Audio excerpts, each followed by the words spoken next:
Ok. Eh bien, bonjour à tous, bonjour d'être là et merci d'être là si nombreux. Et ce dont on va parler incessamment sous peu est quelque chose qui va, comme je disais tout à l'heure, vous être utile. Vous être utile parce que ce qu'on va voir exposé, ce sont des faits qui vont vous permettre de devenir des leaders d'opinion sur le sujet islamique et de montrer aux gens que ce qui se passe en ce moment en France. Alors bien sûr, ils ont une espèce de boule au ventre, ils se disent waouh, ça n'a pas l'air très agréable, on sent que ça ne va pas dans un très bon sens, mais ils ne savent pas argumenter. Et très souvent, on ne sait pas argumenter, et parce qu'on ne sait pas argumenter, parce qu'on n'est pas informé par les médias, on n'est pas informé par la société française sur la réalité de ce qui est en train de nous arriver, on a recours à des arguments qui sont maladroits, parfois faux, souvent imprécis, et en tout cas peu efficaces. Notre travail, et ça je le répète et je le dirai tout le temps, et c'est urgent, il y a un travail urgent à faire dans notre pays sur convaincre les gens qu'il est nécessaire, non seulement utile, mais nécessaire et indispensable de rentrer dans l'activisme et de faire nous-mêmes ce que normalement nos élites devraient faire. Sauf qu'aujourd'hui nous sommes gouvernés par des élites traîtresses qui travaillent sciemment à la destruction du pays et à l'introduction de l'islam. C'était l'occasion, ce matin j'ai participé à une émission radio sur Radio Courtoisie où on a parlé de ça, du projet Macron de créer l'islam de France. En réalité c'est un mensonge, on ne crée pas l'islam de France pour résoudre un problème, on est dans la énième tentative d'installer institutionnellement avec financement l'islam dans ce pays, avec le concours du gouvernement et évidemment on compte sur votre argent pour faire ça. Voilà. Donc aujourd'hui, les gens qui nous dirigent, au lieu de protéger le pays, le démolissent, nous démolissent, et seront très probablement la cause des guerres civiles qui risquent de péter, et en tout cas des éléments très désagréables qui vont nous arriver, puisque l'arrivée de l'islam quelque part augure toujours d'événements très désagréables. Si vous n'en êtes pas convaincu, demandez à un Égyptien ce qui est arrivé chez eux, demandez aux Libanais ce qui est arrivé chez eux, demandez à toutes les personnes chez qui l'islam est arrivé, ça c'est toujours très mal fini pour les gens qui étaient là à l'origine. Voilà. Donc, je disais, ce qui va être exposé ici n'est pas issu de mon opinion. Je vais aujourd'hui vous parler de faits, de choses que vous pouvez exposer de manière certaine à des gens en disant, voilà, c'est pas mon opinion, je ne dis pas ça parce que j'aime pas l'islam, que j'aime pas les musulmans, ou que j'aime pas ci ou j'aime pas ça. Je te dis ça parce que, je vous dis ça parce que c'est vrai, c'est un élément que vous allez pouvoir vérifier, c'est un élément que vous allez pouvoir trouver sur Internet, c'est un élément bref, ce sont des choses objectives, ce sont des choses qui arrivent dans notre pays aujourd'hui. Et ce sont des choses fondamentalement, mais viscéralement et fondamentalement, inacceptables. Voilà. Et il convient, puisqu'encore une fois, nous ne sommes pas défendus par nos élites, mais au contraire, nos élites nous mettent la tête sous l'eau avec ce problème-là, donc il est inutile d'attendre que ça s'arrange, ça ne va pas s'arranger spontanément, et il est inutile d'attendre que les gens qui nous gouvernent arrangent les affaires. Aujourd'hui, les gens qui nous gouvernent font empirer sciemment la situation. Ok, donc on attaque dans le vif du sujet, et voilà, ce qui est en train de se passer chez nous, bon, j'imagine que dans cette salle on en avait déjà une petite impression, c'est tout simplement une colonisation islamique de l'Europe, et une colonisation islamique de l'Europe beaucoup plus planifiée, beaucoup plus organisée et beaucoup plus large en termes de projets internationaux avec des acteurs internationaux que ce que les gens pensent bien. Très souvent, ils se disent, bon, il y a beaucoup d'immigrés, et comme il y a beaucoup d'immigrés, l'islam arrive, et puis voilà, les choses se font comme ça. Non, les choses ne se font pas comme ça. On nous fait quelque chose, nous sommes victimes d'une ingérence étrangère. Voilà. Donc, on va partir du général et après on va rentrer un petit peu dans les détails. Et surtout, on va commencer par une sorte de mise à niveau au début, de manière à ce que vous puissiez parler du sujet islamique en connaissance de cause. Très souvent, c'est un sujet sur lequel les gens racontent n'importe quoi, tout simplement parce qu'ils n'ont pas les infos. Voilà. Donc, nous sommes dans le cadre d'un affrontement. Voilà, je n'ai pas peur des mots, on n'est pas dans le « oui, on est dans un jugement ». Non, c'est un affrontement géopolitique et civilisationnel et qui a une dimension politique. Alors, géopolitique dans un premier temps, puisque tout simplement, on a un acteur, ce sont des gens identifiables, ce n'est pas un complot de mecs cachés sous l'Antarctique, ce sont des gens totalement identifiables, c'est en face de nous, on a l'OCI. L'OCI, c'est l'Organisation de la coopération islamique, c'est la deuxième plus grosse organisation internationale du monde, après l'ONU. Ça regroupe les 57 pays musulmans. Dans leur sein, on a l'Arabie Saoudite, on a des gens qui sont assis sur des flaques de pétrole, donc qui ont énormément d'argent sous le bras. Et surtout, on a un point commun entre tous ces gens-là, ils sont musulmans. Donc, dans un premier temps, effectivement, dans une des parties, c'est l'OCI, et l'autre partie, je dirais, alors, je ne le définirai pas très précisément, mais globalement, c'est le monde occidental, c'est nous. Mais de manière, si on se pose au niveau religieux, c'est plus vaste que ça, c'est-à-dire qu'en réalité, c'est le monde musulman contre tout le monde.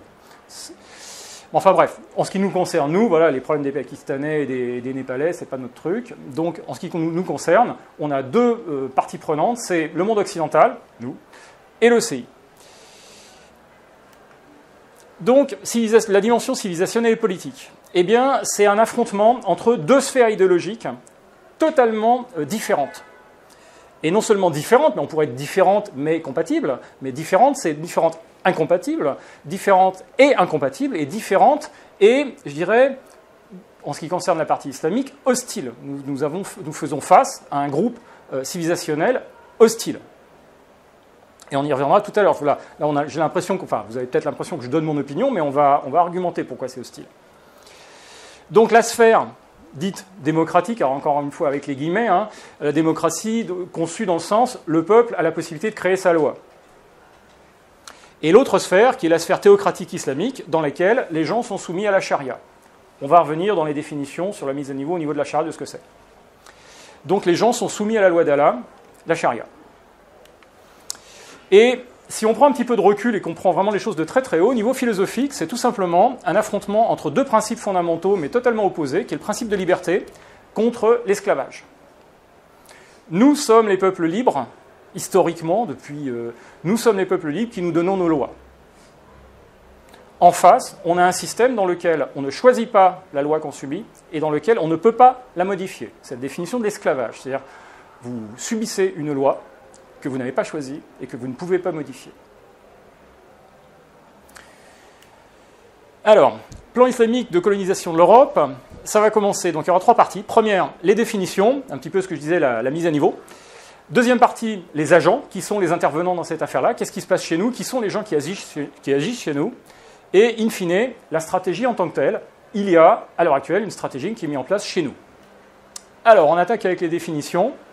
On commence par un gros morceau, mais un morceau qui est absolument indispensable, dont on ne vous parle jamais dans les médias.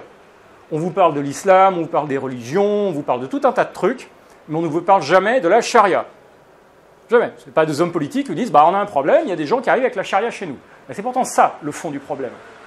Le fond du problème, il est là. On a des gens qui arrivent avec un système, la charia. Alors qu'est-ce que c'est que la charia? Alors la charia, c'est un système total, c'est vraiment un système global, sociétal total, qui comprend un droit spécifique, une éthique, la soumission, et un comportement spécifique qui va avec. Bon, si vous n'êtes pas convaincu que les musulmans ont un comportement spécifique, c'est que vous ne regardez pas la télé, que vous vivez sous un caillou.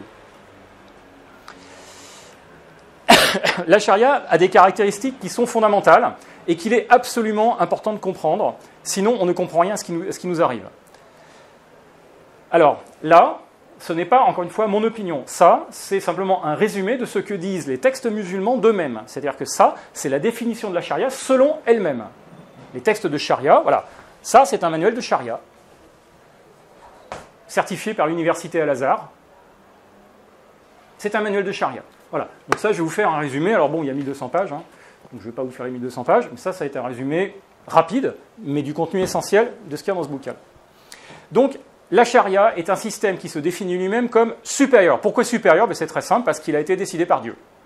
La charia est une émanation de la volonté divine, donc elle est nécessairement d'essence supérieure, en tout cas largement supérieure à ce que peuvent décider des oiseaux qui sont élus pendant 5 ans. Ça, c'est certain, de leur point de vue, il n'y a pas de l'eau.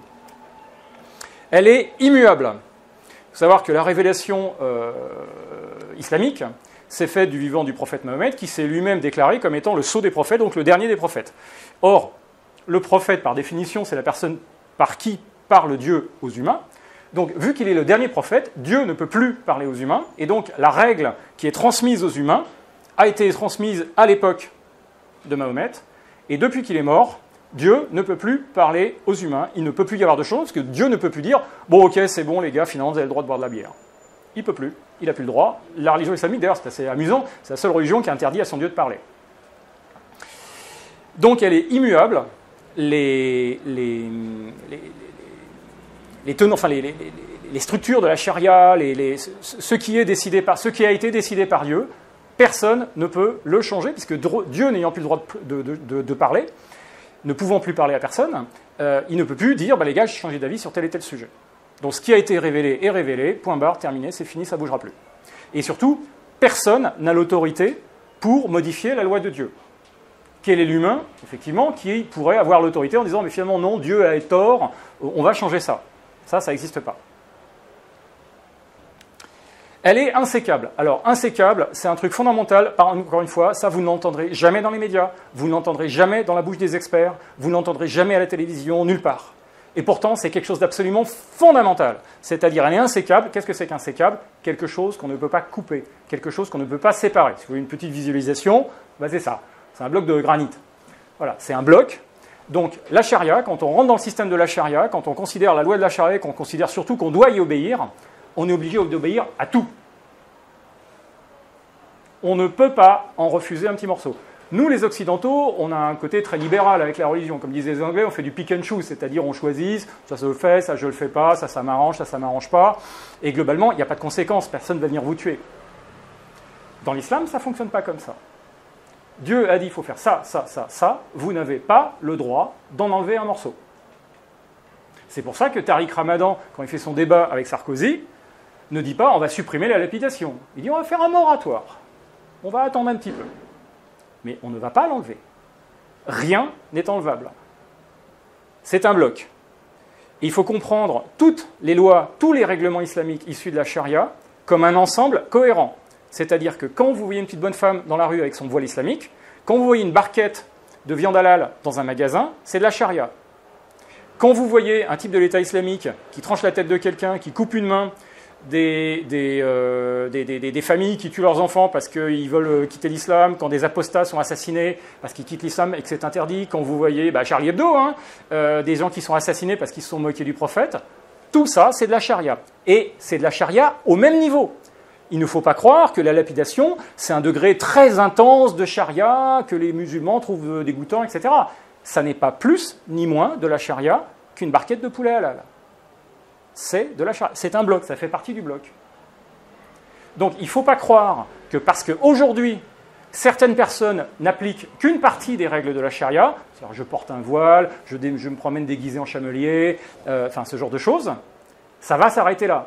Ce sont les premières parties d'un tout qui va finir par arriver. Il faut savoir que dans le sultanat du Brunei, alors le sultanat du Brunei, c'est pas dans le Golfe, c'est en Indonésie, du côté de Bornéo. Ils viennent, au bout de 350 ans d'islamisation, de réintroduire la lapidation. Ça finit par arriver. Il dit, parce que d'ailleurs le sultan a dit, voilà, maintenant la société a suffisamment évolué, maintenant on peut clore le travail et introduire les dernières choses qui manquaient, notamment la lapidation. Donc ne croyez pas qu'en cédant sur un point, vous allez faire des gens heureux. Ok, allez-y, construisez une mosquée. Ok, allez-y, portez votre voile. Ok, allez-y, mangez du halal. Non, ça c'est juste une marche. Et après, une fois que vous avez concédé la première, ils vont demander la deuxième, puis la troisième, puis la quatrième. D'ailleurs, si vous ne croyez pas, regardez la situation de la France il y a 30 ans. Combien de voiles, combien de mosquées, combien de magasins halal, combien de nanas en niqab, combien de djihadistes exportés. C'est quelque chose qui arrive pas à pas chez vous. Et d'ailleurs, c'est ça la définition de l'islamisation. Donc, la charia est insécable. On ne peut pas en refuser un morceau. Quand on rentre dans le système de la charia et qu'on se dit, voilà, finalement, ma vie doit être gérée par la charia et on doit appliquer la charia, au début, peut-être que vous avez quelqu'un qui, sincèrement, pense que la lapidation, non, quand même, c'est un petit peu chaud. Mais peut-être que lui pense ça. Mais la génération d'après, peut-être que les gens diront, quand même, la lapidation, ça fait partie des règles. Et ça finira par arriver. Donc le fait que vous ayez aujourd'hui des musulmans sincères qui vous disent « Mais non, quand même, l'islam, c'est un truc de paix », peut-être ils le croient. Sauf que c'est pas grave, on s'en fout de ce qu'ils croient. C'est pas parce que quelqu'un ignore les règles de football qu'il joue n'importe comment au foot que les règles de football n'existent pas. Les règles, elles existent et elles seront appliquées. Parce que quand on introduit les premières, on amène les deuxièmes, puis les troisièmes, puis les quatrièmes, et ça finit comme le sultanat du Brunei, où on rétablit, éventuellement après 350, c'est pas grave, on n'est pas pressé, mais les règles ne disparaissent pas. Donc l'argument qui vous sera opposé classiquement dans une discussion, oui, mais la charia n'est pas appliquée, où il y a plein de sortes d'islam, etc. Oui, c'est vrai, la charia n'est pas appliquée intégralement partout, elle n'est pas appliquée exactement de la même manière dans tous les pays, mais tout simplement, ça ne veut pas dire qu'il y a différentes charias, ça ne veut pas dire qu'il y a différents islams, ça veut simplement dire qu'à ces endroits-là, on en est à un point différent de la progression de l'islamisation. Dans certains pays, vous avez juste 2-3 mosquées. Dans d'autres pays, ben quand je dis dans d'autres pays, je ne vais pas très loin, je vais en Angleterre, Birmingham, 180 mosquées. Donc ne croyez pas que quand vous acceptez la première mosquée, vous êtes tranquille. Non, c'est la porte ouverte aux autres. Birmingham, 180 mosquées. Donc, elle est insécable. Et enfin, elle est abrogative. Ça non plus, on ne va pas vous le dire dans les médias. Ça non plus, vous n'allez pas l'entendre dans les journaux. Vous n'allez avoir aucun expert qui va vous le dire. La charia se présente comme un système sociétal qui arrive pour remplacer tous les autres systèmes humains, pour remplacer toutes les coutumes de toutes les sociétés, remplacer toutes les lois de toutes les sociétés. Elle est abrogative. Abrogative, c'est j'annule et je remplace. C'est la vocation de la charia, et ça s'appuie sur des prescriptions coraniques dont on va parler tout à l'heure. La charia est abrogative. Donc le gars qui se pointe avec son déguisement de chamelier, on n'est pas dans le folklore, on est, on est en train de voir quelqu'un qui vous dit « j'arrive avec un système qui va remplacer toute la manière dont fonctionne votre société ». Donc déjà, ça vous fait comprendre qu'il faut être un petit peu moins tolérant avec les gens qui portent des voiles, même s'ils sont des petites jeunes filles très souriantes qui vous disent « c'est mon droit, c'est mon choix ». Elle est en train de vous dire « je vais, moi et les gens de mon groupe, on va remplacer vos lois, on va remplacer vos coutumes, on va détruire votre culture et on va la remplacer par la charia ». C'est ça que vous êtes en train de voir. Et c'est ça dont il faut être conscient. Donc quand vous êtes dans des discussions où les gens vous disent quand même, tu es un petit peu extrême, quand même c'est fils, ça fait du mal à personne quand même de porter un voile sur la tête, ça fait du mal à personne, c'est jamais qu'un morceau de tissu. Non, c'est pas un morceau de tissu, c'est un morceau de charia qui arrive chez vous. Et la charia, c'est très dangereux, ça tue des gens. Ça tue des gens qui sont des non-musulmans. D'ailleurs, ça tue des musulmans aussi. Donc, les 4 caractéristiques que vous devez avoir en tête au niveau de la charia, c'est supérieur, parce qu'elle arrive d'un Dieu, immuable, parce que personne n'a l'autorité pour la changer, insécable, c'est un bloc dont on finira par voir tous les morceaux, qu'on ne les voit pas aujourd'hui, c'est pas très grave, ils finiront par arriver, et enfin, abrogative, c'est qu'elle a vocation à remplacer tous les systèmes sociétaux existants sur la planète. Donc pas seulement l'Occident, je parlais de l'Occident tout à l'heure, mais c'est pas vrai, les Indiens, pareil, en Inde, c'est pareil, partout, toutes les coutumes non islamiques sont vouées, selon la doctrine islamique, à disparaître et à être remplacées par la loi qui a été ordonnée par Dieu pour l'humanité, c'est-à-dire la charia. Alors, les contenus de la charia, ils sont très divers. On est rapide. Alors, encore une fois, ça vous ne le verrez non plus jamais à la télévision, jamais dans les médias, et jamais aucun expert ne va vous le dire non plus. Vous avez 2 types d'obligations. Une, alors celle-là, par contre, la première, on vous en parle, parce qu'elle n'est pas super grave. Voilà, c'est les obligations individuelles. Et la deuxième, les obligations collectives, dont on ne vous parle pas. Donc les premières, c'est des obligations individuelles que vous connaissez probablement tous, c'est-à-dire la charia, la déclaration de foi, il n'y a de Dieu que Dieu et Allah et son prophète, donc ça fait de vous un musulman. Les 5 prières par jour, la zakat, c'est-à-dire alors, aujourd'hui, on nous pipote en nous parlant d'aumône. C'est l'aumône musulmane. Non, ce n'est pas l'aumône, c'est un impôt islamique. N'oublions pas, la charia et le système islamique est un système politico-religieux, ce n'est pas une religion. Donc, surtout, quand on parlait de l'islam, arrêtez de dire la religion. L'islam est une religion, la religion islamique, la religion des musulmans. Ce n'est pas une religion, c'est une idéologie suprémaciste, antidémocratique. C'est un objet politique, d'ailleurs principalement politique. Alors, évidemment, il y a une composante religieuse dedans, parce qu'on vous dit, si vous obéissez à l'ordre islamique, vous allez avoir le Club Med. Mais c'est un système essentiellement politique, puisqu'il formate la société. Donc la zakat, c'est l'impôt islamique, puisqu'il est prévu dans l'idéologie islamique que les musulmans doivent contribuer monétairement au fonctionnement de l'État islamique. Le ramadan c'est de la charia, c'est une obligation musulmane.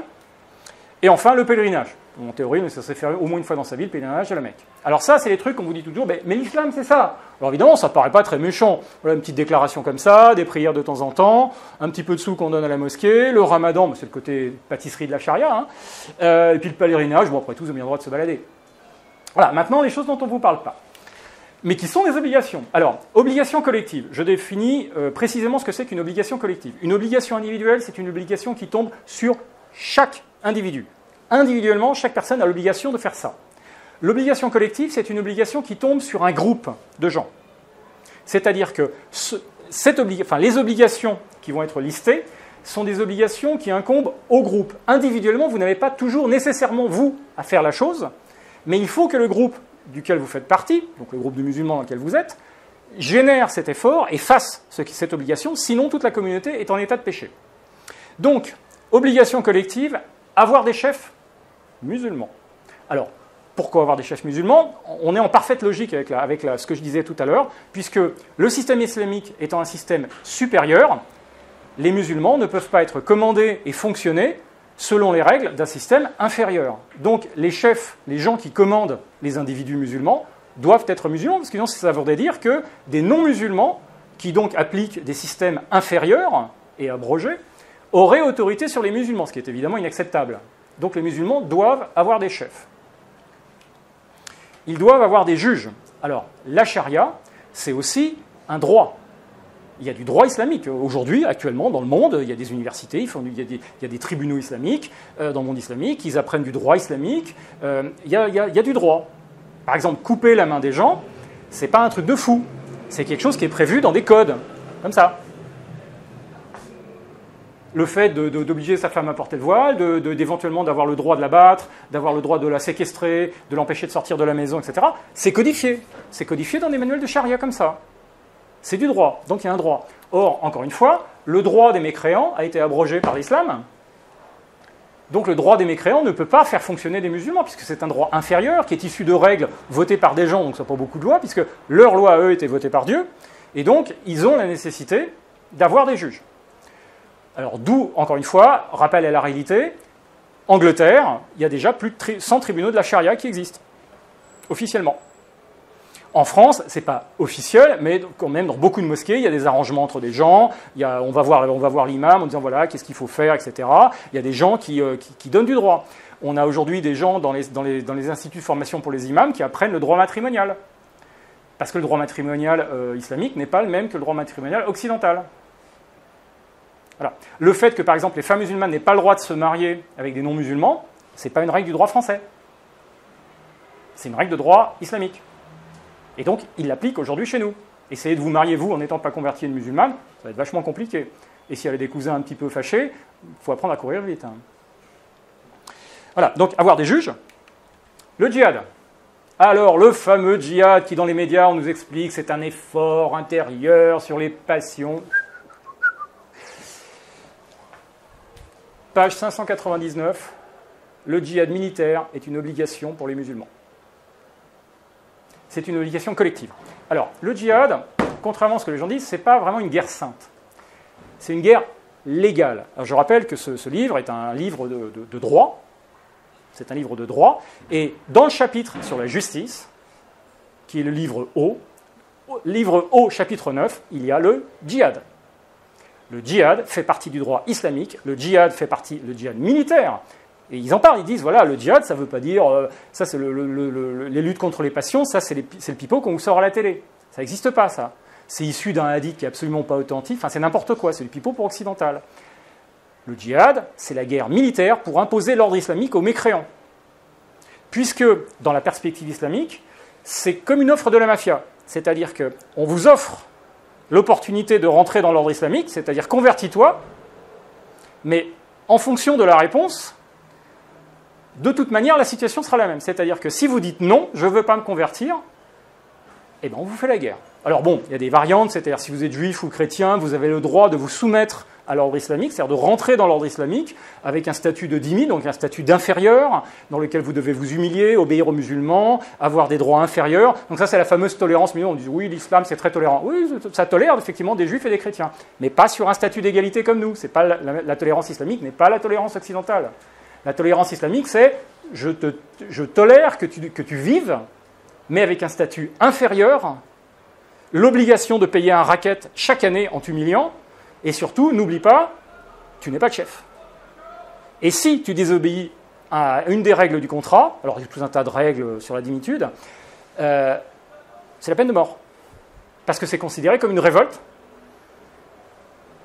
Donc, c'est une offre de la mafia, tu dois rentrer dans l'ordre islamique, alors soit ça se passe de manière souriante, c'est-à-dire que tu te convertis à l'islam, soit ça ne se passe pas d'une manière souriante, et dans ces cas-là, c'est le djihad, puisque le djihad, en vérité, sert à détruire le pouvoir des mécréants, de manière à ce que la société devienne une société qui permette la prédication islamique. Encore une fois, très souvent, les gens croient que le djihad, ça vous force à vous convertir. Non. Le djihad sert à détruire la puissance des mécréants, à installer une société qui est commandée par les musulmans, de manière à ce que les musulmans puissent vivre avec des chefs et des juges selon leurs règles, ce qui n'aurait pas possible dans une société de mécréants, et surtout qu'ils puissent établir une société dans laquelle la prédication islamique se fasse totalement librement, et que donc, peu à peu, les mécréants soient convertis.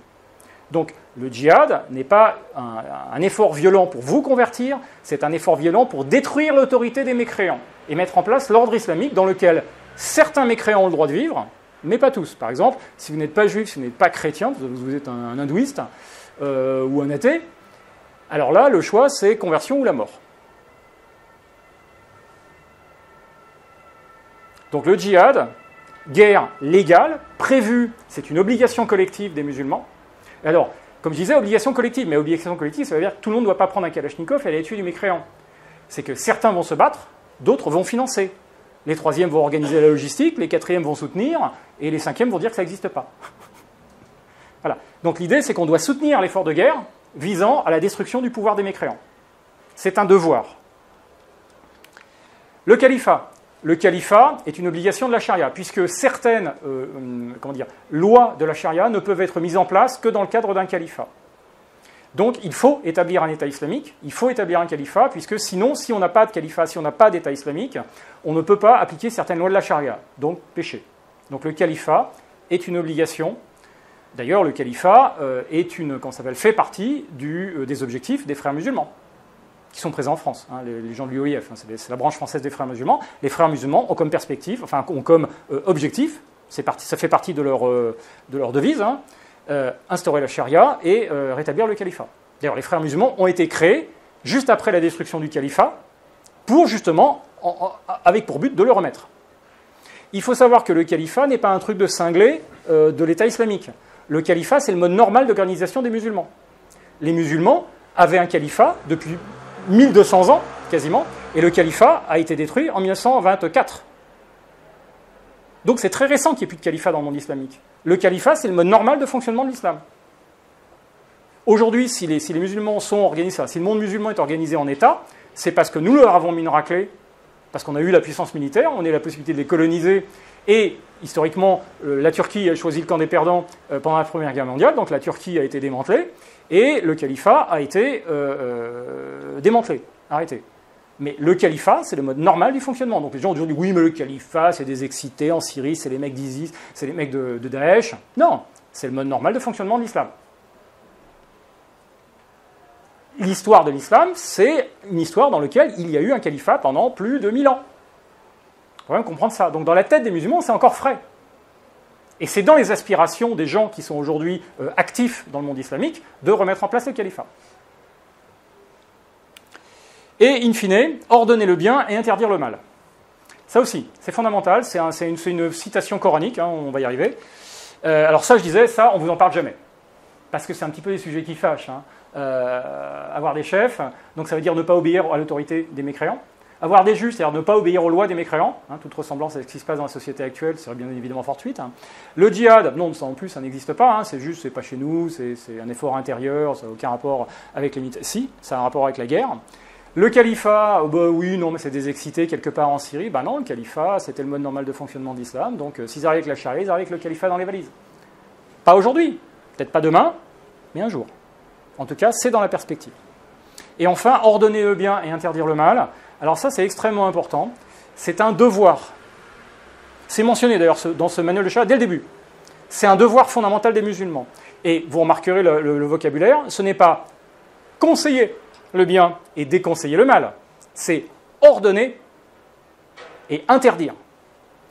Les musulmans, enfin la doctrine musulmane dit que le musulman est le vice-régent d'Allah sur terre. C'est-à-dire que c'est le bras armé d'Allah, et le musulman a donc le droit divin d'imposer la loi divine et d'interdire ce qui n'est pas correct, ce qui n'est pas compatible avec la loi divine.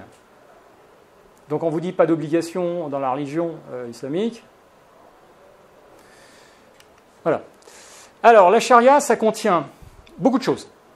Ça contient des obligations rituelles, des règles fiscales, des règles commerciales, des règles de succession, des règles maritales, des règles de justice, des obligations diverses de comportement et de croyance pour les musulmans et les non-musulmans. Il faut savoir que l'islam, c'est le seul système idéologique qui prévoit non seulement des règles pour ses membres, mais aussi pour les règles pour les gens qui n'en font pas partie. De l'autre côté, c'est pas gênant pour eux, puisqu'ils ont le devoir d'ordonner aux autres ce qu'il faut faire. Alors, le léger problème avec tout ça, c'est que tous les points là que j'ai soulignés avec des petits points d'exclamation sont incompatibles, illégaux ou carrément criminels dans nos sociétés. Une des règles toutes bêtes de l'islam, c'est « vous quittez l'islam, on vous tue ». Apostasie, peine de mort. Vous vous moquez de Mahomet, on vous tue. D'ailleurs, ça permet de comprendre dans l'actualité les attentats de Charlie Hebdo. Les attentats de Charlie Hebdo, ce n'est pas un attentat terroriste. C'est une leçon de charia pour les Occidentaux qui n'ont pas compris. On vous l'avait dit, vous n'avez pas le droit de vous moquer du prophète. Hein. Vous êtes moqué du prophète, on vous flingue. Vous êtes mort. Et bien je peux vous assurer que toute la presse occidentale a compris la leçon. Ça a très bien marché, c'était une leçon de charia. Sauf qu'on ne vous l'a pas expliqué comme ça dans les médias. On vous dit c'est juste une bande de cinglés qui est un peu énervée, voilà, on a froissé les sentiments des musulmans. Non, c'est une leçon de charia. C'est juste de la charia qui est en train d'arriver de chez vous. Voilà. Alors, la charia, c'est un système qui discrimine. C'est un système fondamentalement discriminatoire, dans lequel vous avez des droits différents quand vous êtes musulman, non-musulman, homme ou femme. C'est un système qui détruit les libertés individuelles. Vous n'avez pas, encore une fois, commandement coranique. Quand Allah et son prophète ont décidé d'une chose, le croyant n'a plus sa liberté d'agir. Vous êtes obligé.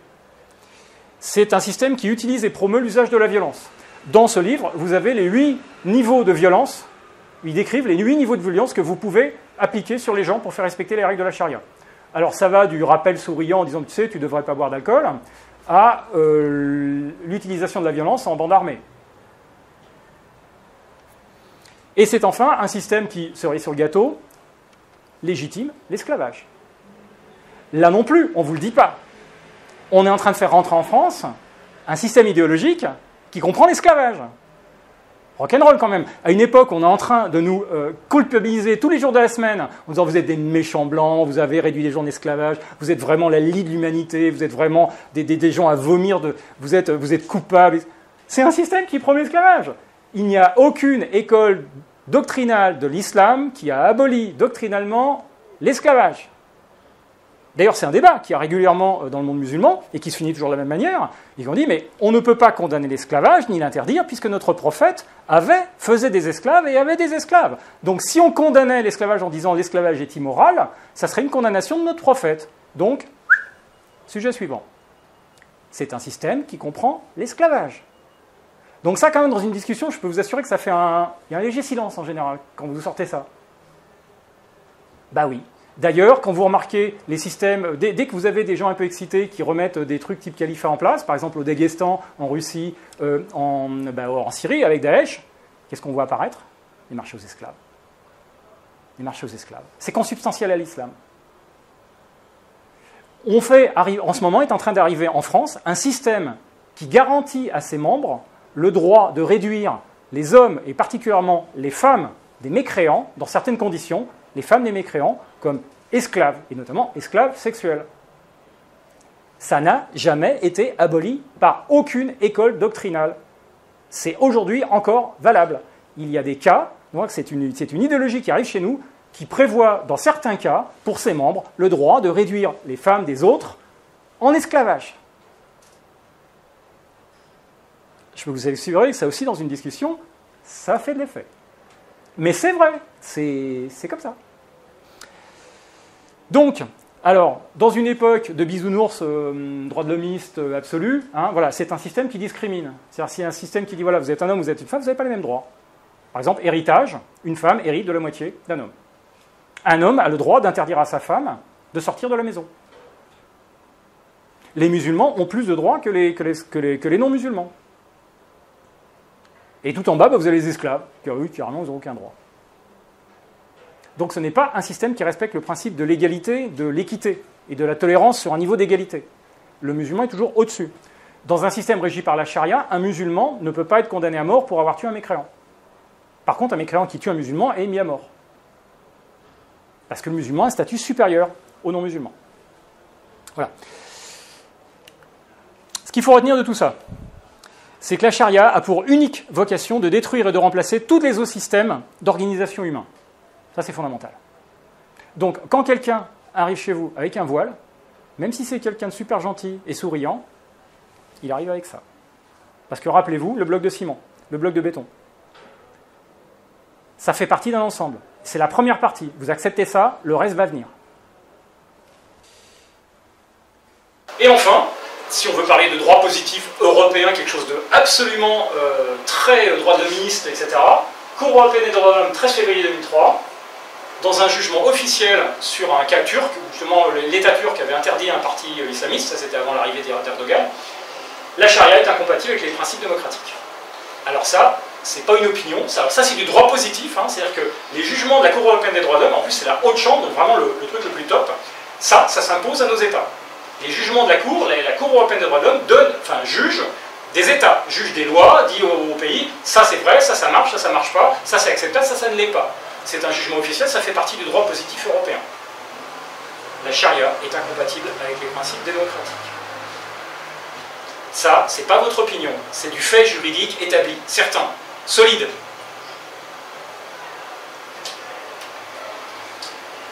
Suite des définitions, l'islamisation. L'islamisation, tout le monde en parle, mais personne ne donne jamais de définition. Ah, il y a trop d'arabes, ou je sais pas quoi, enfin bref. L'islamisation a une définition extrêmement précise. C'est un processus de conquête idéologique qui est politique, sociologique, qui a une dimension politique, sociologique et religieuse. Donc effectivement, il y a du religieux dans l'islam, mais ce n'est pas que ça. C'est très loin d'être que ça. Et donc l'islamisation, c'est un processus qui vise à progressivement soumettre les individus et la société aux règles de la charia. Ce n'est rien d'autre. Ce n'est rien d'autre que ça. Vous voyez du voile, vous voyez de la barquette de poulet halal, vous voyez des mosquées se construire, vous voyez des gens qui font le ramadan, vous voyez des gens qui disent tiens, salam alaikum, vous voyez des gens déguisés en chamelier, c'est de la charia qui est en train d'arriver chez vous. Ça fait partie d'un processus. Ce sont des éléments de charia qui arrivent progressivement chez vous. Historiquement, dans le temps passé, à l'époque où les musulmans avaient la puissance militaire, ça arrivait d'un coup chez vous. C'est-à-dire qu'ils arrivaient avec l'armée, ils cassaient tout, ils disaient maintenant c'est nous les chefs, et la charia est arrivée comme ça. Sauf que là, le rapport de puissance militaire aujourd'hui il est inversé. Ils n'ont pas la capacité de détruire militairement, de nous faire le djihad militaire. Donc qu'est-ce qu'ils font? Eh ben, ils coupent le petit truc, ils coupent la charia en petits morceaux, et ils nous la font rentrer progressivement. Si vous n'êtes pas convaincu de ça, regardez l'État de la France il y a 30 ans. Regardez pour peu à peu, on nous a fait rentrer des morceaux. On en est aujourd'hui au point où on nous explique que le ramadan, l'Aïd, etc. doit faire partie des fêtes nationales françaises.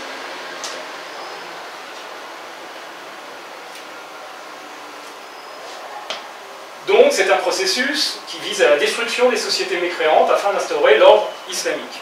Voilà. Fonctionner selon la charia, c'est rentrer dans l'ordre islamique. Alors, les symptômes, c'est ça, hein. C'est tout ça, c'est qu'est-ce que c'est qu'un processus d'islamisation? C'est quand oui, ça arrivé dans votre société. Donc, la disparition du porc dans les magasins, persécution des apostats, les salutations islamiques, des restrictions matrimoniales, des contestations d'usage et de tradition, l'arrivée des mosquées, l'Aïd el-Kébir, le ramadan, le mariage des mineurs, la ségrégation sociale, disparition d'alcool, les fameux crimes d'honneur, c'est-à-dire, tiens, ma fille, elle sort avec un gars qui n'est pas musulman, on la jette par la fenêtre. Mutilation génitale féminine, l'interdiction de la critique de l'islam, le port de la robe islamique, la circoncision, la finance islamique, le halal, les mariages forcés, l'homophobie, etc., etc., etc. Tout ça, c'est de la charia. C'est le bloc dont on parlait tout à l'heure. Ce ne sont pas, contrairement à ce que vous nous faire croire aujourd'hui, c'est pas c'est mon choix, mais c'est juste le port du voile, ou c'est juste le port de la barbe. Non, ça fait partie d'un ensemble. Donc, le côté, oui mais c'est mon choix, non, c'est pas son choix. C'est là, c'est une règle de la charia. C'est pas son choix. C'est un choix qui lui est imposé par un système, qui lui donne pas le choix. Alors, les agents. Eh bien, tout à l'heure, je parlais d'un affrontement. Un affrontement, ça veut dire qu'on est en guerre. Si on est en guerre, on a des ennemis. Qui sont nos ennemis? Alors, je disais tout à l'heure, il est important de devenir des leaders d'opinion et d'expliquer les choses aux gens pour qu'ils les comprennent. Et pour qu'ils les comprennent, il faut aussi qu'ils les acceptent. Donc si vous dites, voilà, les Arabes sont nos ennemis, déjà, vous avez tort, il y a des Arabes chrétiens. Il y a aussi des Arabes musulmans qui ne sont pas, objectivement, pour l'instant, nos ennemis. Ce sont, on verra plus tard, ce sont des idiots utiles. C'est pas vrai. Vous avez généralisé, vous avez dit quelque chose non seulement d'excessif, mais de faux. Vous avez perdu les gens en face de vous. Parce qu'on vous dit, bah voilà, c'est excessif, tu racontes n'importe quoi, moi je connais le... Voilà, tout le monde connaît son arabe, le petit épicier du coin, machin, qui est gentil. Et c'est probablement vrai. C'est probablement vrai. Donc quand vous dites, voilà, nos ennemis c'est les Arabes, vous avez tout faux. Vous dites quelque chose de faux. C'est faux. Nos ennemis, et là je parle vraiment de termes d'ennemis, parce qu'ils veulent notre disparition, ce sont les propagateurs de charia. Et vous allez être étonné de ce qu'il y a dans les propagateurs de charia. Ça, c'est la vraie... C'est ce que le mot, le vocable que vous devez utiliser. Les propagateurs de charia. Déjà, propagateur, c'est pas un terme très sympa, ça évoque une maladie, ça tombe bien, parce que la charia, c'est un peu comme le cancer. Hein. Donc, nos ennemis, ce sont les propagateurs de charia. Et dans ces propagateurs de charia, vous avez plusieurs catégories. Vous avez des organisations transnationales. Je parlais tout à l'heure des frères musulmans, ils sont présents partout dans le monde. Mais bon, vous avez les tablighs, vous avez tout un tas d'organisations islamiques qui sont vraiment des multinationales islamiques, hein, qui sont présentes un petit peu partout dans le monde. Donc, des organisations transnationales. Ça, ce sont des gens qui font ouvertement la propagation de la charia. Les frères musulmans, c'est leur objectif. Vous avez l'OCI, c'est une organisation officielle, internationale. Elle est composée d'États. Vous avez, alors l'ISESCO, on en parlera tout à l'heure, l'ISESCO c'est une institution, donc un petit peu comme une sorte de ministère, dans l'OCI, qui est chargée, donc ça s'appelle, c'est l'Islamic Educational, Scientific and Communication Organization, c'est-à-dire c'est une organisation qui est l'équivalent du ministre de la Communication, de l'Éducation, des Sciences, voilà, c'est déjà beaucoup, quoi. Et ça, c'est une des institutions de l'OCI, et c'est elle qui met en œuvre la stratégie dont on va parler tout à l'heure, chez nous. Et vous avez donc des organisations comme les Frères musulmans dont je parlais tout à l'heure. Vous avez également des organisations locales, j'appelle organisations locales, organisations de niveau national qui travaillent chez nous.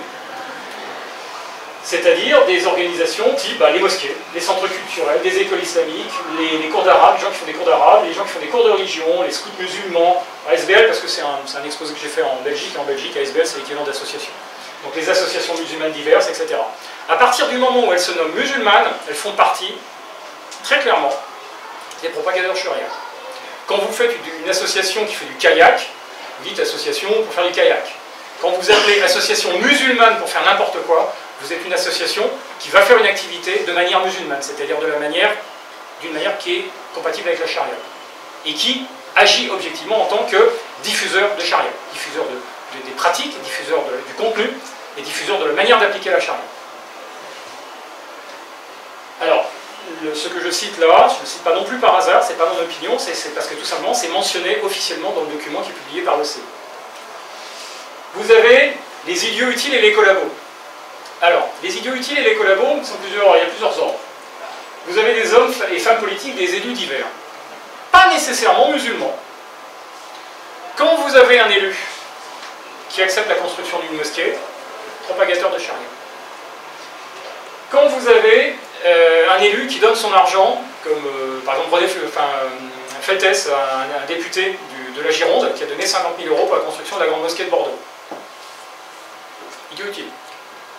Alors il le fait pour du clientélisme, évidemment, c'est pas gratuit, il ne fait pas ça pour rien, mais il contribue à la construction d'une mosquée, donc au fait de répandre la charia dans notre pays. Idiot utile. Alors, je suis sympa quand je dis idiot utile, parce que je présuppose qu'il ne sait pas ce qu'il est en train de faire. Pour certains hommes politiques, il est tout à fait possible qu'ils sachent objectivement ce qu'ils sont en train de faire, mais qu'ils le fassent quand même. Donc là, ce n'est pas des idiots utiles, c'est vraiment des traîtres. Enfin, on ira tout à l'heure. Vous avez les médias. Alors tous les médias qui vous diffusent de la fausse information à tour de bras sur l'islam. Le ramadan, fête conviviale, gna gna gna, la fausse connaissance que tout le monde a de l'islam et qui est véhiculée par les médias. L'islam c'est un truc tolérant, c'est très divers, pipeau, pipeau, pipeau. Ils aident à la diffusion de la charia. en ne donnant pas les vraies informations et en faisant la promotion d'un système islamique qui contient la charia. Quand on explique que la charia devient une fête traditionnelle française, promotion de la charia. Et ces gens-là, vous le remarquerez, ne sont pas musulmans. Ils ne sont pas musulmans. Et enfin, commerçants et industriels. Eh bien oui, Carrefour, Auchan ou le petit épicier du coin, quand il a un rayon halal dans sa boutique, le gars il n'est pas musulman, mais il contribue à la diffusion de la charia. Idiot utile. Il n'est pas musulman. Donc vous voyez, ce n'est pas les musulmans nos ennemis, c'est plus vaste que ça. Ce sont les propagateurs de charia, y compris ceux qui ne sont pas musulmans, et ceux qui ne le font pas sciemment. Le petit épicier, il n'est pas là en train de se dire je suis en train de répandre la charia en France. Il se dit simplement je vais faire du business, je vais augmenter ma marge bénéficiaire, je vais faire du chiffre d'affaires. Mais il n'empêche que c'est un idiot utile qui contribue à la diffusion de la charia en France. Et enfin, des gens ordinaires, des musulmans ou pas, bah, par exemple, tout simplement, le gars qui ne sait pas, il va là, il a du poulet, il se dit oh bah tiens, celui-là il est moins cher, il y a écrit quoi halal dessus? Oh, ça va être une nouvelle marque. Et il achète un poulet halal. Quand vous achetez du halal, vous payez une taxe à une organisation islamique. Vous contribuez à l'islamisation. Idiot utile. Pareil pour les musulmans. Il y a tout un tas de musulmans qui sont persuadés que le halal, il faut manger halal, on les a persuadés qu'il fallait manger halal, et que le halal c'est meilleur pour la santé, patati patata, mais ils n'ont pas, eux, envie, personnellement, d'établir la charia, de couper la tête des gens et de tuer les mécréants. Ce sont des gens tout à fait raisonnables, sympathiques éventuellement, voilà, des gens normaux. Mais ils contribuent à l'arrivée de la charia. Et donc, in fine, à la destruction des mécréants, à la lapidation et à tout ça. Ils ne le veulent pas. Mais ils achètent halal, idiot utile. Donc, propagateurs de charia, musulmans ou pas. Et enfin, oui, je passais rapidement, je ne l'ai pas évoqué, mais voilà, ceux qui le font, par contre, en sachant ce qu'ils sont en train de faire, eux, ce sont soit des collabos, soit des traîtres. Mais en tout cas nos ennemis. Alors, il y a des organisations musulmanes, hein. Les gars qui font, par exemple, qui organisent la certification halal, eux sont des islamistes qui savent très bien ce qu'ils font. Eux, il n'y a aucun doute, ils savent ce qu'ils font. Ils savent ce qu'ils font. Donc eux sont carrément des ennemis. Alors, partie 3, on va attaquer le gros du morceau. Ce qui est appliqué, je vous parlais tout à l'heure d'une ingérence étrangère, hostile dans notre pays. Et bien c'est ça. Ça, c'est un document officiel, adopté en 2000 par l'OCI à son plus haut niveau, c'est-à-dire au niveau des chefs d'État. C'est un document qui a été voté, approuvé et qui est mis en application chez nous. C'est un document que vous pouvez consulter parce qu'il est en français. Il faut savoir que l'OCI est une organisation internationale qui a 3 langues officielles, l'arabe, l'anglais et le français. Donc si vous allez sur le site de l'ISESCO, j'ai quelques captures d'écran, je vous montrerai ça, vous allez pouvoir trouver ce document et le lire vous-même. Bon, alors je vous préviens, c'est un petit peu étouffe chrétien. Ça fait 119 pages, le style n'est pas terrible, mais quand vous avez tamisé le baratin et les trucs un petit peu inutiles, vous avez quand même trouvé quelques pépites dont je vous en ai sorti quelques-unes. Donc, alors, stratégie de l'action islamique culturelle à l'extérieur du monde islamique. Alors, vous noterez que c'est culturel. Alors, il précise bien dans ce document que s'il se présentait de manière politique, comme un projet politique, ça ne serait pas accepté dans les pays occidentaux. Bah oui. Eh les gars, on est une organisation, on amène la charia chez vous. Et on a le projet de remplacer toutes vos lois par la charia. Je veux bien qu'on ait beaucoup de collabos ici, mais ça serait un petit peu dur à avaler. Par contre, ils disent, mais si c'est culturel, en Europe, on peut tout faire si c'est culturel. Donc, c'est culturel. Voilà, donc tout est culturel, et comme c'est culturel, on peut faire ce qu'on veut. Et ils le disent, hein, de manière parfaitement analytique, ils disent, si c'était politique, ça ne serait pas accepté, ça serait trop gros. Donc, on évite le champ politique, et on dit que c'est culturel. Mais finalement, on fait la même chose. Donc ça s'appelle stratégie de l'action islamique culturelle à l'extérieur du monde islamique, c'est-à-dire que eux, ils ont donc ça c'est produit par l'ISESCO, dont on va parler tout à l'heure rapidement, et donc ils ont édité tout un tas de stratégies, donc qui sont appliquées par l'OCI dans les pays islamiques, et ça, c'est ce qui s'applique hors du monde islamique, c'est-à-dire chez nous. Alors, ici c'est écrit en petit, mais c'est stratégie adoptée par la 9e conférence islamique au sommet, tenue à Doha, État du Qatar, 2000. Donc 2000, c'était il y a quand même 18 ans. Alors ça, c'est un screenshot du site de l'ISESCO. Alors l'ISESCO, c'est une institution de l'OCI. Donc ça, c'est le siège social à Rabat. Et si vous voulez trouver... Alors, je me suis aperçu que là, j'ai regardé ce matin encore, ils viennent de modifier un petit peu leur site. Donc ce que je vous dire là n'est pas tout à fait vrai, mais si vous farfouillez, vous cherchez stratégie, vous allez le trouver quand même. Mais donc, si vous regardez, vous allez sur le site de l'ISESCO, vous tapez ISESCO, Et vous tombez là-dessus. Ensuite, vous scrollez un petit peu, vous scrollez vers le bas. C'est là où ça a un petit peu changé. Et vous aviez document de référence. Vous cliquez ça, en réalité c'est un bouton. Vous cliquez là-dessus. Ça fait apparaître une liste de documents téléchargeables. Et le document qui nous intéresse, c'est celui-ci, que vous pouvez donc downloader, télécharger, de manière à l'avoir chez vous, pour le lire. Donc, je vous demande de ne pas me faire confiance, de considérer que potentiellement je raconte n'importe quoi, et d'aller vous-même vérifier ce que je vais dire. Voilà, ce que je veux dire est sorti du document. Vous avez quand même trouvé la même chose à la sortie. Mais je ne vous demande pas de me faire confiance. Encore une fois, ce n'est pas mon opinion, ce sont des faits. C'est un document officiel publié par les gens eux-mêmes.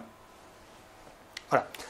Alors, ce qu'on peut remarquer, donc, c'est que l'ISESCO, donc, islamique, machin et compagnie, donc Organisation islamique pour l'éducation, les sciences et la culture en français, ça fait partie, ça c'est l'organigramme de l'OCI. Et bien l'ISESCO, il est là, l'ISESCO, et c'est une institution spécialisée, donc c'est-à-dire que les institutions de l'OCI sont chargées de mettre en œuvre les stratégies de l'OCI. Voilà. Voilà. L'OCI a des institutions qui mettent en œuvre ces programmes. Donc la stratégie dont je vais vous parler est un programme qui a été voté et qui est donc mis en œuvre chez nous. Alors l'ISESCO, voilà, c'est pas un petit truc, hein, c'est pas une petite caverne au Pakistan avec 3 cinglés qui mangent des champignons. Hein. C'est un truc institutionnel, c'est énorme. C'est la plus grosse d'ailleurs institution de l'OCI, la plus importante en nombre. Et voilà, c'est son adresse avec le numéro de téléphone. Donc ça existe. C'est pas un canular, c'est pas un fake news. Ça existe l'ISESCO. Alors, qu'est-ce qu'on trouve là-dedans? Surtout, qu'est-ce qu'on peut voir? Déjà, dès la page de garde, on voit plusieurs choses. On peut remarquer donc la date, 2000, et on voit dès les premières pages de l'introduction qu'avant de rédiger cette stratégie, ils ont fait toute une série de consultations en Europe. Donc ça commence du 7 au 9 mai 1993 à Château-Chinon, en France. Et donc ensuite, ils vont à Madrid, à Bruxelles, à Zagreb, à Utrecht, à Potsdam, à Grenade, à Milan, à Graz en Autriche. Il faut savoir qu'il y a eu d'autres réunions. Alors ça, c'est les réunions qui concernent l'Europe. Mais il y a exactement la même chose pour l'Amérique du Sud et l'Asie. Donc c'est vraiment un truc mondial. On remarquera que la première réunion se passe à Château-Chinon. Château-Chinon, pour ceux qui ne savent pas, c'est le siège, c'est le QG des Frères musulmans en France. Château-Chinon a été donné par la femme de Mitterrand aux Frères musulmans. C'est un centre de formation dans lequel ils forment les imams et qui est sous la haute présidence et direction de Al-Qaradawi. Al-Qaradawi, c'est le prêcheur vedette des Frères musulmans. C'est le maître à penser des Frères musulmans.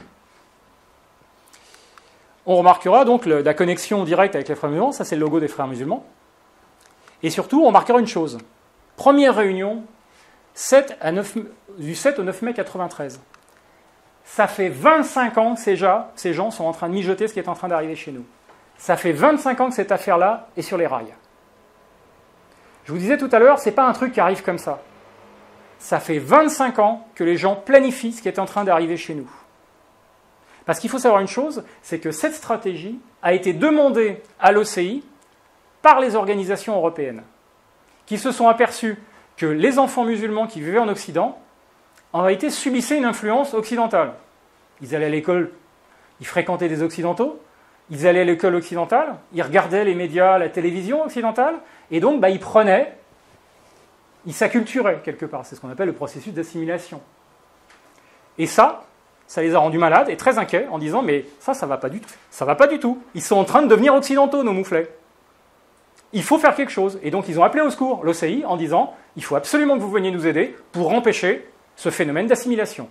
Nous devons rester musulmans, nous ne devons pas devenir des occidentaux. » Alors il faut quand même savoir que les gens qui... Voilà, ce sont les directeurs des centres culturels, des gens qui reçoivent des subventions. Donc c'est vraiment le serpent qu'on a réchauffé en notre sein. Hein. Voilà. Donc ça fait 25 ans que cette affaire-là mijote. Donc 2000, c'est simplement c'est le moment où cette stratégie a été mise au point de manière... c'était une collaboration entre les associations européennes et les gens de l'OCI. Ils ont mis cette mouture en place, ils ont pondu un texte. Le texte a été voté au niveau international et après il est appliqué chez nous. Alors, je vais résumer en vraiment quelques planches très rapides les 119 pages du document.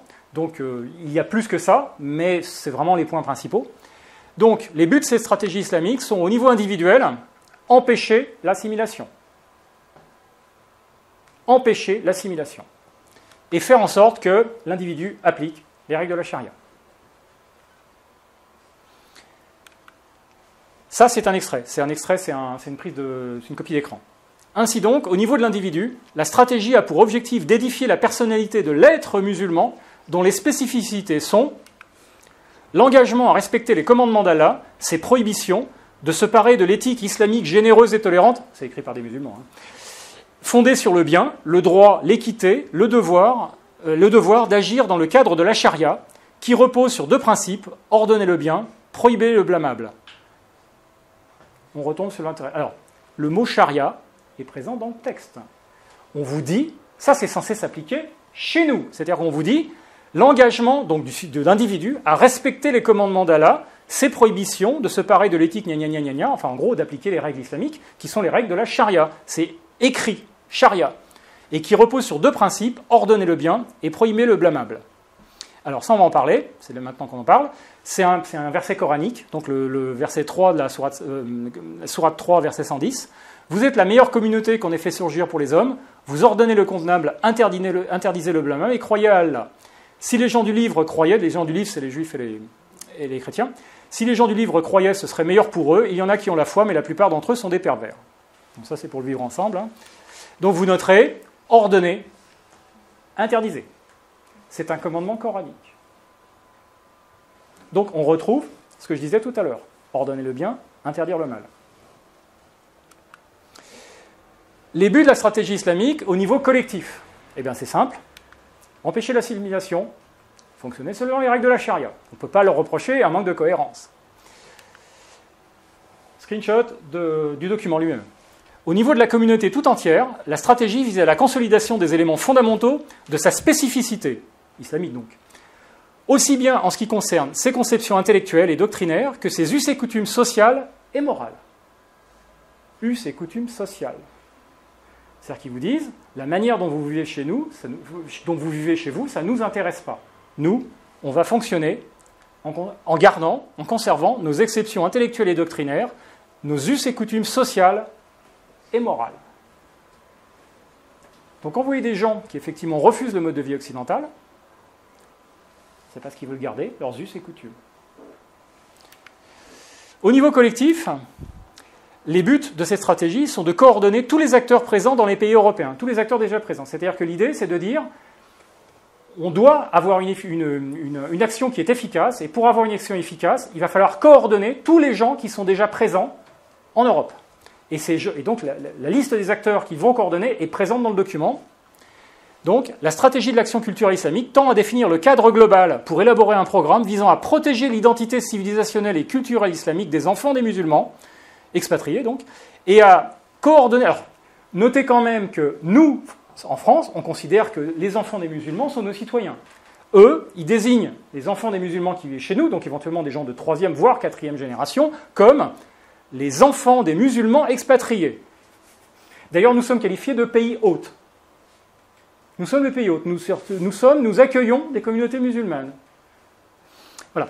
Donc, à coordonner les prises de position entre les acteurs de l'action culturelle islamique en dehors du monde islamique. Et quels acteurs? On peut se dire, mais quels sont ces fameux acteurs?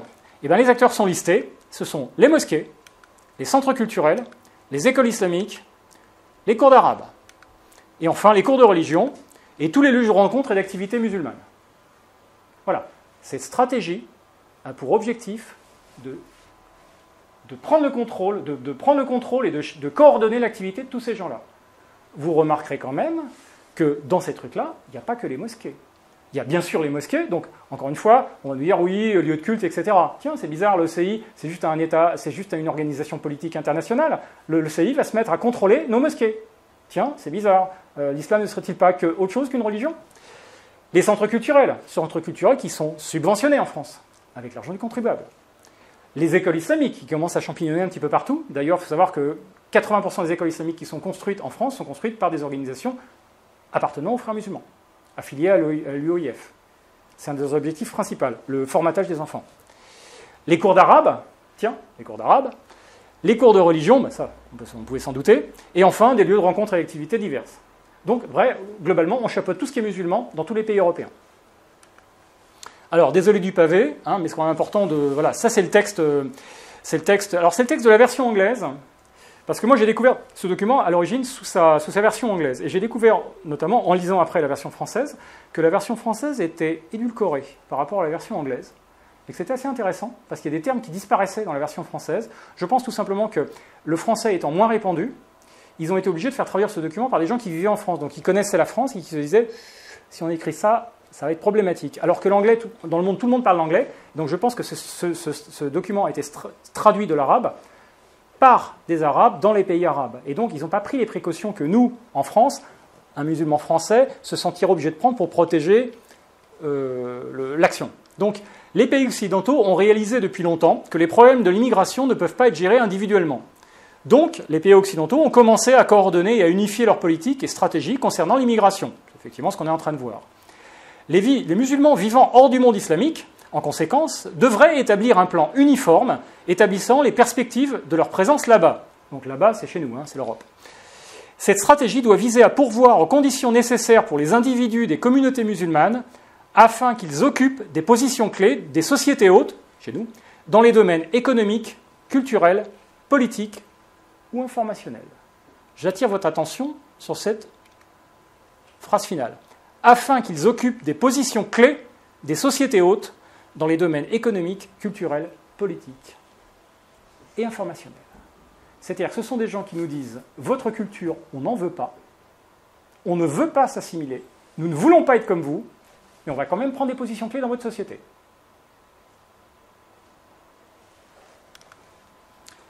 Ça, c'est le paragraphe d'après. Ceci a constitué les principales raisons qui ont nécessité la mise en place d'une stratégie pour une action culturelle islamique spécialement conçue pour les communautés musulmanes vivant hors du monde islamique. Ces raisons, comme nous avons vu, émanent du fait qu'ils vivent dans un environnement non musulman. Et elles constituent la ligne de front à la frontière entre cette nation, donc la nation islamique, et l'Occident. Donc, vous noterez quand même que les gens de l'ECI considèrent des gens que nous considérons comme nos citoyens, comme des communautés islamiques constituant la ligne de front entre la nation islamique et l'Occident. Ceci est un document officiel. On vous parle de nation islamique. Elle est où la religion, là ? On n'est pas dans une problématique religieuse dans cette affaire-là. On est dans une ingérence étrangère de type politique. Donc les perspectives posées par cette stratégie, c'est-à-dire qu'il y a des buts, mais voilà, vers quoi on va. Et donc, elles visent donc à une implantation et une expansion irréversible. Extrait du texte. Après avoir remarqué que l'expansion de l'islam en Occident connaît des proportions quantitatives et qualitatives de plus en plus importantes, on a remarqué aussi, on peut conclure qu'il est devenu une réalité, fait partie de son paysage culturel et social, qu'il y a maintenant des racines qui s'enfoncent de plus en plus profondément dans le sol, si bien qu'elles sont de plus en plus difficiles à arracher que ne le pensent certains. Cette expansion étant irréversible, la présence de l'islam en Europe affronte néanmoins de grands défis et des résistances farouches. Alors ça, c'est le texte français. Le texte anglais disait, et formulait la chose de manière légèrement différente. Elle parlait des racines de l'islam qui avait pris ses racines et qui étaient dorénavant impossibles à arracher. Le texte français est un petit peu édulcoré. Et donc, quand ils parlent de résistance farouche, ils parlent des musulmans en disant leur attachement, donc l'attachement des musulmans, au lieu de leur cohabitation. Alors, encore une fois, voilà, les citoyens français sont simplement considérés comme des musulmans qui cohabitent avec nous sur le territoire, sur des territoires hors d'islam. Donc, leur attachement au lieu de leur cohabitation, c'est-à-dire en gros aux endroits où ils vivent, avec la conviction que ces lieux sont leur point de fixation au pays où ils vivent, permettra la réalisation de certains desseins, dont l'élimination des courants contradictoires auxquels ils sont exposés. Et enfin, et ça c'est quand même, j'ai mis parce que c'est savoureux, et un sentiment de sérénité, de stabilité, de confiance mutuelle. C'est-à-dire qu'une fois qu'on a éradiqué tous les gens qui n'étaient pas d'accord avec nous, eh bien on peut enfin bénéficier d'un sentiment de sérénité en se disant « Ah, quand même, la paix islamique, c'est quand même un truc génial. » C'est fantastique quand même, c'est extraordinaire, c'est juste géant. Donc cette perspective prévoit donc un plan d'ingérence continue venu de l'étranger. Encore une fois, extrait du document lui-même. La vision stratégique et prospectiviste de l'islam requiert des actions qui favorisent son établissement, son implantation durable en dehors du monde islamique, de la manière qui concorde le mieux avec les situations nouvelles qu'il a acquises dans cette région, et qui est illustrée par sa fixation et celle des musulmans en Europe d'une façon stable durable et irréversible. Donc il part d'une vision stratégique et prospective qui requiert des actions. Et parmi ces actions, il y a donc la préparation d'un plan rigoureux visant le soutien d'intellectuels et d'éducateurs objectifs. Alors, objectifs, c'est-à-dire ayant une bonne idée de l'islam. C'est écrit par des musulmans. Donc, et d'éducateurs objectifs pour convaincre les autorités éducatives occidentales à suivre l'exemple de la Belgique, de l'Autriche, de la Hollande, de l'Espagne et de la région Alsace, avec un Z, en France, et de certains cantons en Allemagne, et de permettre d'intégrer des cours d'éducation islamique dans les programmes officiels de l'école occidentale. Ceci, en plus de la revendication d'insérer la langue arabe parmi les langues vivantes optionnelles dans les écoles officielles. Toute ressemblance avec un personnage issu de la communauté islamique ayant pris un poste clé dans une société occidentale serait évidemment purement fortuite.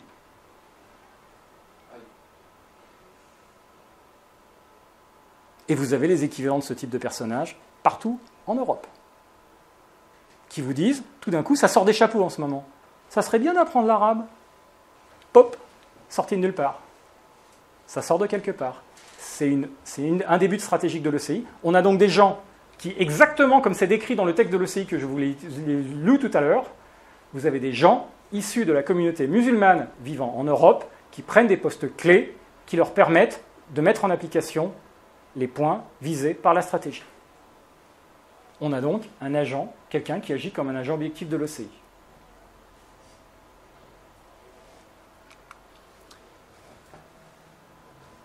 Texte du texte, l'enseignement de l'arabe devrait être étendu à tous les enfants des communautés musulmanes d'Europe, puisque c'est le langage du Saint-Coran et le pilier de l'identité civilisationnelle. Alors vous remarquerez, beaucoup d'identitaires dans la salle, que ce document, si vous le lisez, ne parle que de ça. Ça ne parle que d'identité. L'identité musulmane, notre identité, l'identité. Pas perdre son identité, garder son identité, préserver son identité. L'identité, c'est quelque chose qui est interdit aux Occidentaux, et ce texte ne parle que de ça. L'identité musulmane. Ce texte dit les musulmans ont une identité civilisationnelle différente, distincte des Occidentaux, et le but de cette stratégie est de conserver les enfants des musulmans dans cette identité musulmane en empêchant leur contamination. J'emploie les mots du texte. La contamination culturelle, l'invasion culturelle. Le texte de ce document parle d'immunisation aux valeurs occidentales. Ces stratégies doivent viser à pourvoir aux conditions nécessaires pour les individus des communautés musulmanes afin qu'ils occupent des positions clés des sociétés hautes dans les domaines économiques, culturels, politiques et informationnels. Donc on a vu ça. Et alors on pourrait se dire, oui, tout ça c'est bien gentil, mais c'est jamais qu'un bout de papier, peut-être que finalement c'est resté lettre morte et que ça n'a jamais été mis en application. Soit, ok. Sauf que, suite au vote de cette stratégie, il y a eu effectivement des phases de mise en application, puisqu'il y a eu la création, au niveau des pays européens, des conseils locaux pour la culture et l'éducation, des fonds locaux de financement pour l'action culturelle islamique, tout est culturel,